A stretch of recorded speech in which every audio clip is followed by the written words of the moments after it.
Have you ever stopped to ponder what really sparked the fire of the First World War? Picture this: the world in the early 20th century, a complex web of alliances and rivalries, a tinderbox of political tensions just waiting for a spark.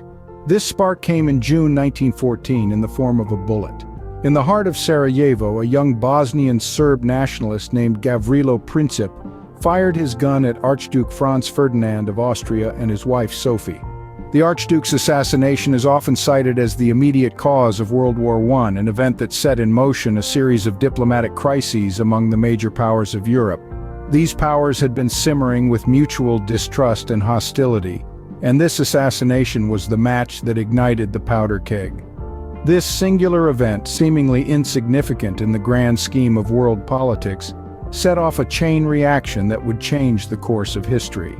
With the world looking on, nations began to pick sides, forming alliances that would divide the globe. This was the beginning of a power play that would shape the world as we know it. The major players in this global drama were two opposing alliances: the Central Powers and the Allies. The Central Powers, led by Germany, Austria-Hungary, and the Ottoman Empire, were driven by a desire to expand their territories and influence. They were joined by other nations, such as Bulgaria, drawn by promises of territorial gains. On the other side of the divide were the Allies, a coalition of countries including France, Russia, and the United Kingdom. Their motivations were varied, with some seeking to protect their territories, others to uphold treaties, and still others to curb the power of the Central Powers. The war began in earnest in 1914 with a series of battles that would test the mettle of these alliances. One such battle was the Battle of the Marne, a critical turning point in the early stages of the war. This was a fight that saw the Allies halt the advance of the German army into France, preventing a swift victory for the Central Powers. Then in 1915, the world was shocked by the sinking of the Lusitania, a British ocean liner, by a German submarine. This event, which resulted in the loss of over 1,000 civilian lives, brought the war's devastating impact on civilians into sharp focus. Over the course of the next 2 years, the war would see more battles, more losses, and more destruction. It was a time of great upheaval, as nations and their people grappled with the realities of a world at war.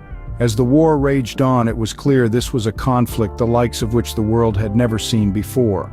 This was not just a war between nations, but a war that would redefine the world, its politics, and its people. It was, in every sense, a world at war. While the war had been raging for years, it wasn't until 1917 that the United States would join the conflict. Up until this point, America had remained neutral, a bystander watching the world crumble from afar. The United States, under President Woodrow Wilson, initially sought to avoid the carnage, believing it was Europe's war to fight. However, the tide began to turn when Germany declared unrestricted submarine warfare, sinking ships without warning, including those carrying American citizens.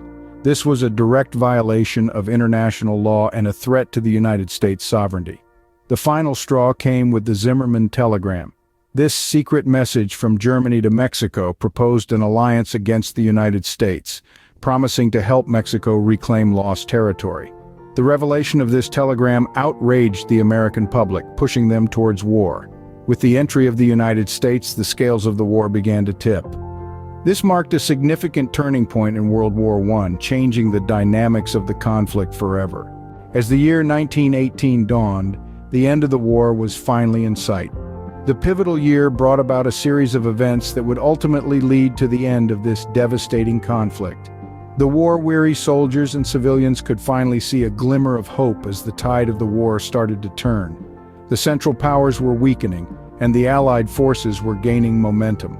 In November of that year, an armistice was signed, effectively ending the fighting on the Western Front. The world breathed a collective sigh of relief.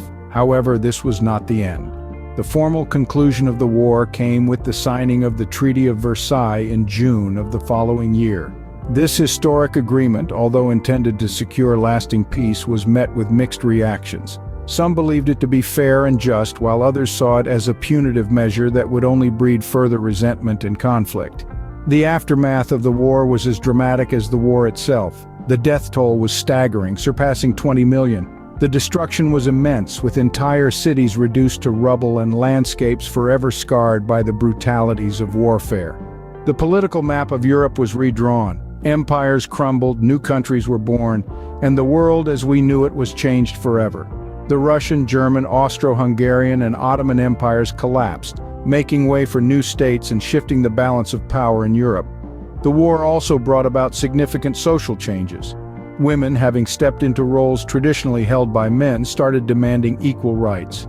The seeds of the civil rights movement were sown, and the world began to see the importance of international cooperation and diplomacy. In the years that followed, the world grappled with the physical and psychological scars left by the war. The war to end all wars had, in reality, set the stage for future conflicts and the tumultuous century that lay ahead. The First World War, a conflict of unprecedented scale and devastation, had finally come to an end. In remembering the past, we must always seek to learn from it. This sentiment rings true as we reflect on World War I, a conflict that shook the world to its core. The war's brutal reality laid bare the devastating costs of international discord, teaching us the value of diplomatic resolution over armed conflict. The conflict also demonstrated the strength of unity, as nations banded together to combat common threats. It showed us how alliances, both fragile and strong, can shape the course of history. This unity, however, came at a great cost, reminding us that peace is not just a lofty ideal, but a necessity for global stability and prosperity. Through the lens of history, we can see the ripple effects of the war shaping the geopolitical landscape in ways that still echo today. As we look back on the First World War, we remember not just the conflict, but the lessons it taught us. Lessons about the cost of war, the value of peace, and the power of unity.